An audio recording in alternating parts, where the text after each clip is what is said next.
I want to tell you something that happened to me. After hanging out with friends, I'd get home and just open the group chat. Everyone get home safe? I'd type. Part of it was wanting to seem like the thoughtful one, but honestly, there was this quiet fear too, that if I went quiet, I'd get left out. So I kept checking, kept replying fast, kept making sure I showed up in that thread.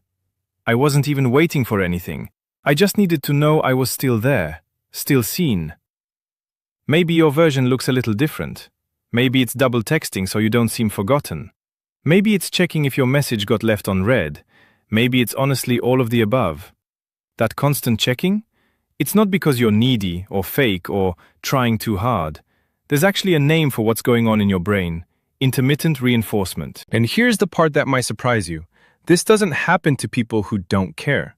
It happens to the people who care the most about staying connected. So if you've ever refreshed a group chat just to feel like you still belong, this one's for you. Because what you're feeling isn't neediness. It's your brain running the same program that makes slot machines addictive. And once you get why, you can actually stop the constant checking without ever caring less. So here's what's actually happening in your brain when you check that chat for the 10th time. Back in the 1950s, a psychologist named B.F. Skinner ran this experiment with pigeons. One group got food every single time they pressed a lever.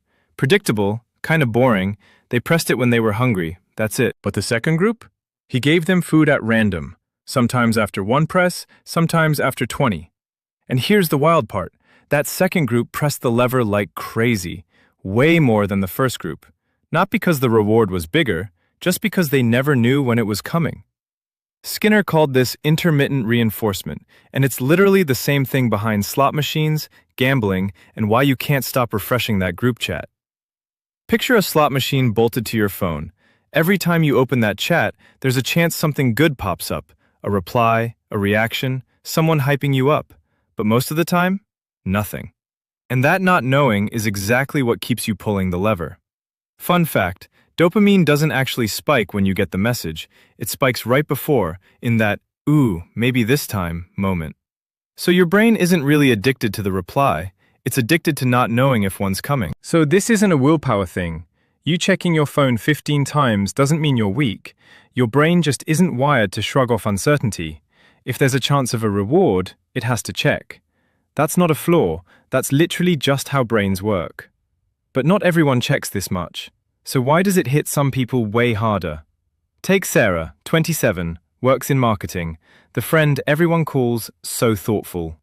After every hangout, she's the first one texting the group, "Get home safe?" Every single time. Nobody asked her to. Some part of her just needs to know she still matters in that thread.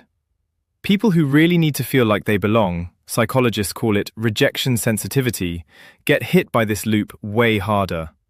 Their brain treats silence in a group chat almost like a warning sign. It's not neutral.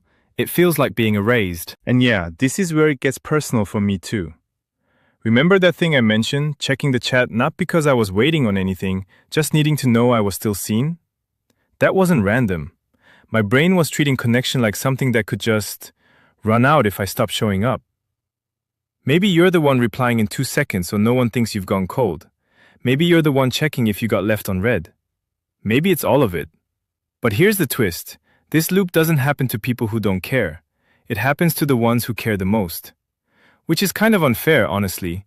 The most loyal, most empathetic people are the ones most likely to fall into this exact trap. Okay, so how do you actually loosen this loop without becoming someone who just stops caring? 3 things that actually work. 1. Set your own check-in times. Think about it like a slot machine that's rigged to pay out on a schedule instead of randomly. Once you know it's coming, you stop obsessing over, is it now? Here's a real one. Say your friend texts you, but you're heading into work. Instead of half answering and checking every 10 minutes, just say, "I've got to work till 6, talk after." That one text does 2 things. It tells them you're not ignoring them, and it tells your own brain, cool, nothing to check until 6. It's like getting a delivery notification that says, arriving 6 p.m., instead of refreshing the tracking page all day. Try this today. Pick 2 check-in windows, maybe after lunch, maybe before bed. Outside those, the chat can wait. You're not ghosting anyone, you're just taking the randomness out of your own hands. 2. Give it 2 minutes. Most of that urge to reply instantly? It's anxiety, not actual urgency. A 2-minute pause is enough for that jolt to pass, so you're replying because you want to, not because you're panicking. Try this today. Next time you feel that reply right now pull, set a 2-minute timer first. Notice, nothing falls apart. The friendship's still there. 3. Keep a little proof. Rejection sensitivity convinces your brain that silence equals being forgotten. But your brain's just running a glitchy alarm system. It needs actual evidence to calm down. Try this today.